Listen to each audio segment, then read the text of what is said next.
I'm Tinyeko, and we're calling this place here, as you should already know, a worshipper's corner. So I want to introduce my guests for today before I tell you about the topic. Actually, no, let them tell you about themselves rather, right? Who best knows them than themselves, right? Right. Okay, I'm Swati. Okay, so my name is Phumudzo Sadiki. I'm a social worker. So yeah, I'm working on a few projects in relation to social work and everything. So so I'm passionate about families and youth. That's where I would love to really work in. And so I love talking and engaging with people, especially the youth and the families as well. So that's my special areas. And I love music, especially gospel music. So Worshipers Corner, I feel like I could say it, but I can't say.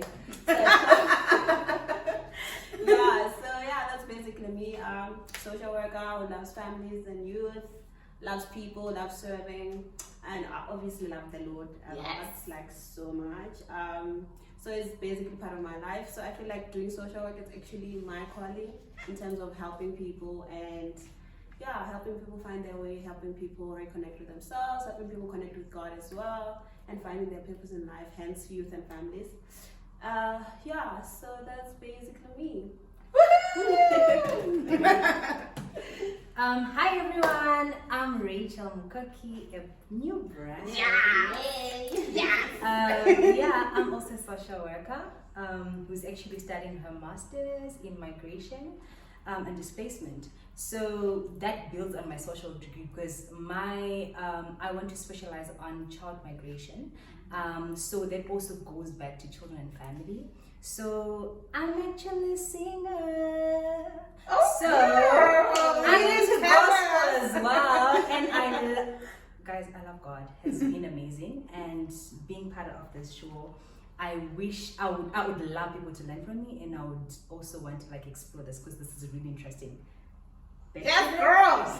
Woo! Those intros. I feel like I'm not seeing now. No. Okay, so for today's topic, we're talking about toxic parents, right? So very often we find that parents would always put it out there that, honor your mother and father, that it may be well with you, but they seldom actually look into what they are doing to the children themselves, which becomes toxic, Let me just give you a scriptural reference for this. From the book of Exodus 20, verse 12, it says, honor thy father and thy mother, that thy days might be long upon the land, which the Lord thy God giveth thee. So if we then look at the book of Ephesians 6, verse 4, and it says, and ye fathers, provoke not your children to wrath, but bring them up in the nurture and the admonition of the Lord. And lastly, this Bible's fighting me. Anyway, lastly, the book of Colossians 3, verse 21 says, fathers, provoke not your children to anger, lest they be discouraged. And these scriptures just put it plain and simple out there that there's a responsibility that parents need to play towards their children, despite the fact that honor is still required from us. Mm-hmm. So we're going to try to make it realistic here. I'm going to put the Bible down. I want to know from you guys, what exactly is a toxic parent? What sort of characteristics can I look out for, as a child to actually tell that this parent is toxic? How do I know? Okay. My own perspective. So this topic is quite controversial and really complex. Looking at what the Bible says, there's two endings that are needed: responsibility from the parents themselves and the children themselves.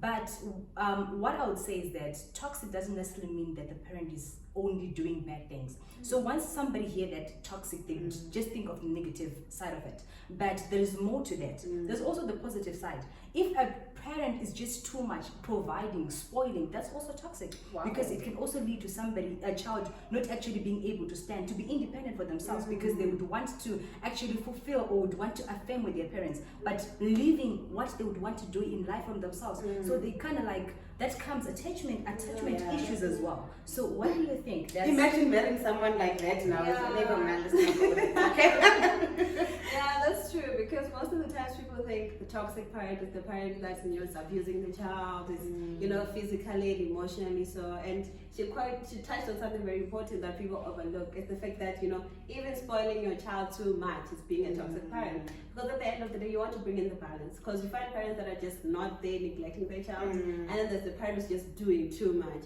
So it's finding that balance in becoming the parent that you can say, okay, this is a good parent.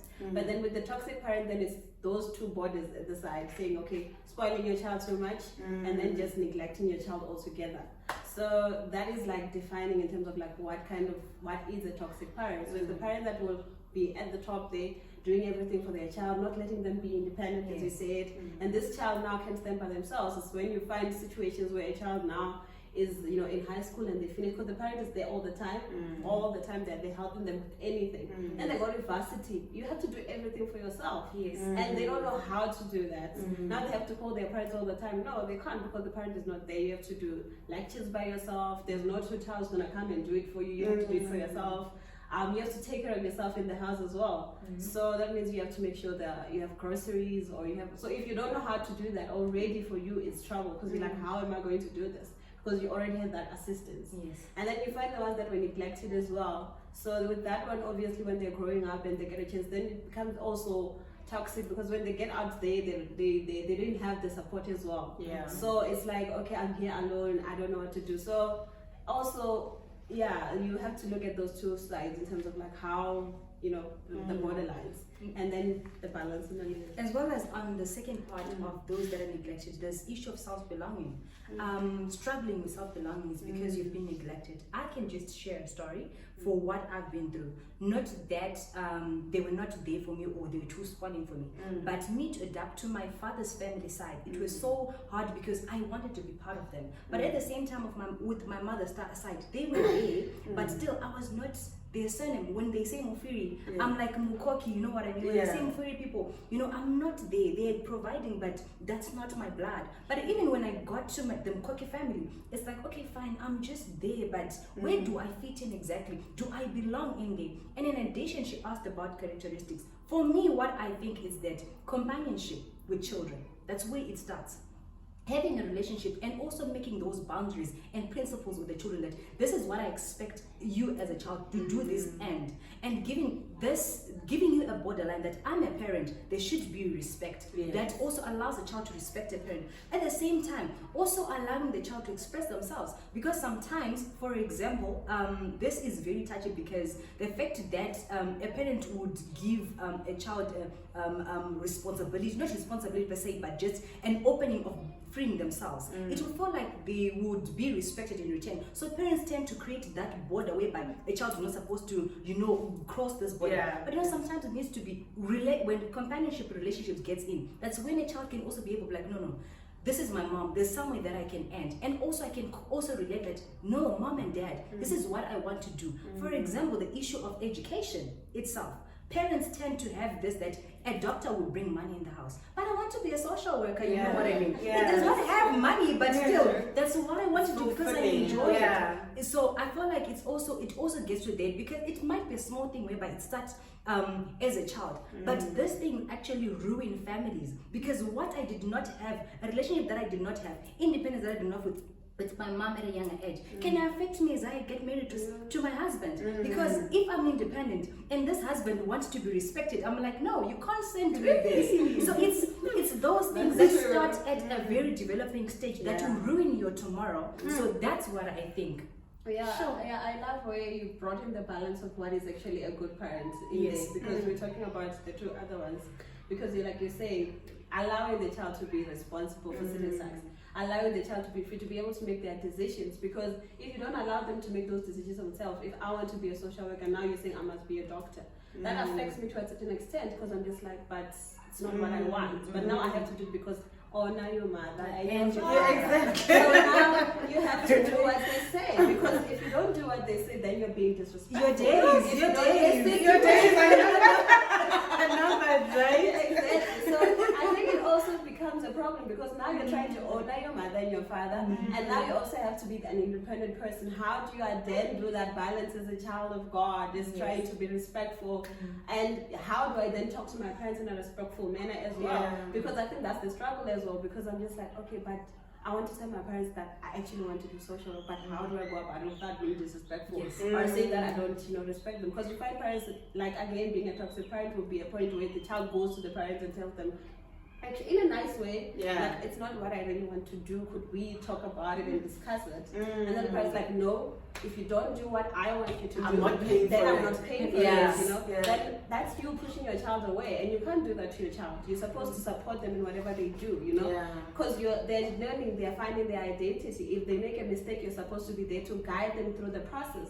So if you don't guide them through the process, who's supposed to do that? Because the parents, parenting is about making sure that a child is well emotionally, is well socially, in every single way, financially. So you're supposed to support them as a child because they are a child, your child, and you're supposed to support them in every single way, emotionally, so mentally, so their development is in your hands. So if you don't support them, then that means they're gonna get it from somewhere else. And when they come back, you're gonna be like, where did you learn this from? But you were not there to help them, which just comes back to the neglecting. So if you neglect your child, it means your child is not gonna be supported by you to learn things from outside, and they're gonna bring it back at home, and you're gonna be like, why are you doing this? But you never really taught them. And then, the one way you just every way, then you don't let them also learn. When you're overprotective and you're giving them everything, you don't let them learn as well and explore and kind of find their identity. So that's why that balance that you're talking about in terms of like making sure that, you are there for your child, you give them freedom, then it gives that balance instead, so that, So there is a thin line between support and control. In these instances, you are too much, but at the same time you're thinking you are supporting, but so it also goes so it also goes well to the issue of relationship. Parents should have relationship with their children. It doesn't matter that you're an extended family, it doesn't matter that you're an uncle, it doesn't matter that you're a stepmother. As long as you understand that child, trust me, they will respect you, because what we need is just to be understood. I'm coming from, I'm saying out of experience that where I was not understood, if somebody would understood the side of my story, not that I wanted to come as disrespectful, but if you would understood that this is what I want to do, this is what a path that I would want to take, because also those things of controlling will make us make wrong decisions. And at the end of the day, you don't want to be blamed as parents that I taught you the right way. You don't want to be blamed like, no, I didn't teach you this. So allow me to share what I want, so that you can also be able, like, no, my child, these are alternatives, not controlling. That thin line should be fixed. And I think the issue then becomes that not we, because I'm not a parent yet, but you end up judging the behavior of that person without understanding that there's a root cause. You see people that are into sugar daddies, for instance, and you take it for granted, but you find that there's daddy issues, and this person will then now look to a partner as a father now to play that role. And you look at me and you're so disrespectful. I didn't give birth to you. It's actually it's so deep that I think people take that for granted, that we choose to look at them.